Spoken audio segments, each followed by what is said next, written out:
some oversaturation in certain segments and perhaps the obtusely high labor costs and input costs. I mean, I reckon some of you could probably recognize these trends. This is really what led us down that journey. Increased commoditization, either perceived or real. Greater price-driven competition, certainly driven by an increasing involvement of procurement in acquisition processes.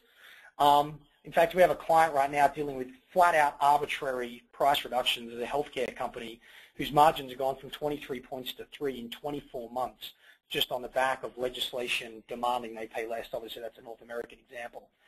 Third thing is this very interesting erosion of customer and partner loyalty. One of the things that we were seeing in our work before we really embarked on this research in a more rigorous way was people saying things like, I used to do business with Bill for 20 years, and now all of a sudden Bill doesn't care about our history. He's much more interested in what I've done for him lately, and that's kind of this erosion of loyalty.